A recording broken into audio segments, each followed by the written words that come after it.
আমরা আজকে কয়েকটি দাবি নিয়ে রাজপথে নেমেছি। এই দাবিগুলোর মধ্যে আছে বোনাস দাবি।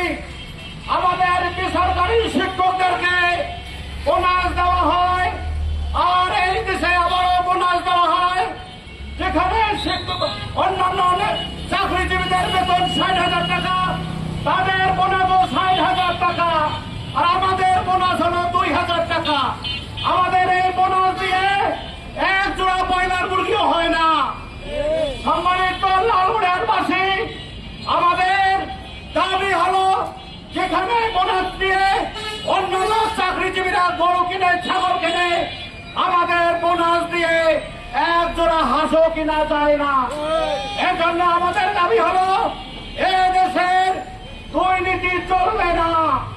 আপনারা যারা বোনাস খাচ্ছেন সচিবালয়ে, আপনারা সরকারের দায়িত্ব করে যারা বোনাস খাচ্ছে, আপনাদের বোনাস দিয়ে দেশ বিদেশ চলাফেরা করা যায়, আমাদের বোনাস দিয়ে আমরা রিক্সায় চলতে পারি না।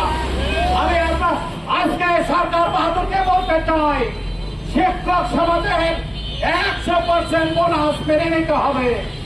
আমরা যদি এই বোনাস আমাদেরকে মেনে নেওয়া না হয়, তাহলে আগামীতে যে কোনো আন্দোলন করার জন্য আমরা প্রস্তুত থাকবো ইনশাআল্লাহ।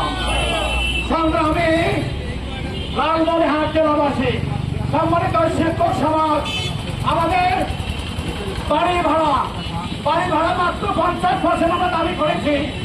যেখানে অন্যান্য কর্মকর্তারা বাড়ি ভাড়া দিয়ে ৬ তলা ৭ তলায় থাকে, আমরা একটা চালায় থাকতে পারি না। আমাদের বাড়ি ভাড়া মাত্র ১,০০০ টাকা পড়ছে।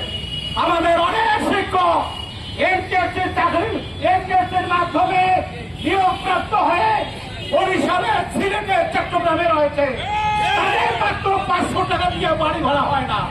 আমরা সরকার বাহাদুরকে বলতে চাই, ন্যায্য বাড়ি ভাড়ার মধ্য দিয়ে আমাদের ন্যূনতম দাবি হলো ৫০% বাড়ি ভাড়া দিতে হবে।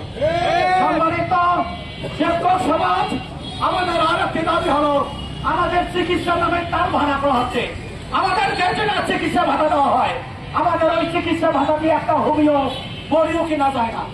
সম্মানিত শিক্ষক সমাজ এবং প্রশাসনের দায়িত্ব সাংবাদিক বন্ধুরা আছে, আমাদের চিকিৎসা ভাতা দিয়ে বর্তমানে ১,০০০ টাকা দেওয়া হয়।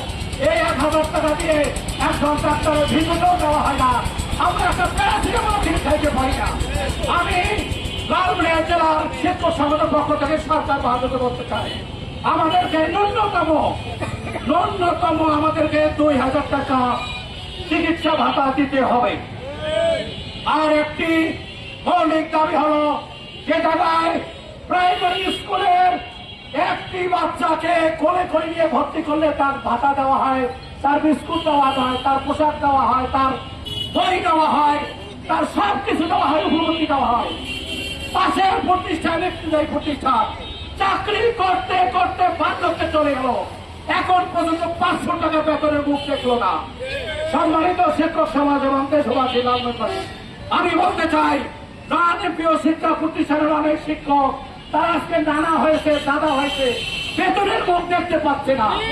আমি অবিলম্বে সরকার ভারতে বলতে চাই, অবশ্যই অনতিবিলম্বে এই বৈষম্য দূর করার জন্য অন্তর্বর্তী সরকারি সভাপতি বসেছেন, দেশের সকল বৈষম্য দূর করার জন্য।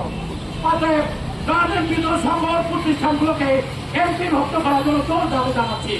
সেই দাবি হলো, আমরা অবসরে যাওয়ার পরে আমাদেরকে খালি হাতে ১ কেজি মিষ্টি, একটা ছাতা দিয়ে রাস্তায় তুলে দেওয়া হয়। আমাদের অবসরকালীন ভাতা পাইতে গেলে কবরের জানাজার সংবাদ চলে আসে, অবসরের টাকার সংবাদ চলে আসে না। আমি শিক্ষক সমাজ, আমাদেরকে সরকার একটা নতুন কৌশল করছে, অবসরের টাকা দিতে হবে। কখন দেবেন? যদি হজে যান, হজে গেলে টাকা দেবে। আর আমি সরকার বাহাদুর বলতে চাই, যে শিক্ষকটা ৫ লাখ টাকার অবসর পাবে, তারপর হজে খরচ নাই, তার টাকা খাওয়া ভরত হয়ে গেছে, সেই শিক্ষকটাকে হজে গেলে ৫ লাখ টাকা কাটি নিয়ে ৪০,০০০ টাকা দিয়ে বাড়ি করে দেয়। এই বৈষম্য, এই দুরাচার আমরা বন্ধের জন্য।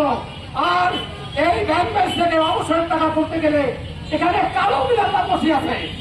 এই অফিসে, এই ব্যাংকের শাখায় কালো বিড়াল, জোড়ায় জোড়ায় কালো বিড়াল বসে আছে।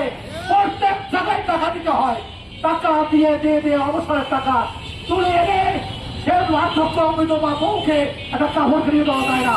আমি সরকার ভারতকে বলতে চাই, আর আমাদেরকে অবশ্যই অবসরে দেওয়ার পরে মাত্র 6 মাসের মধ্যে আমাদের অবসরের টাকা, আমাদেরকে 100 টাকা প্রদান করতে হয়।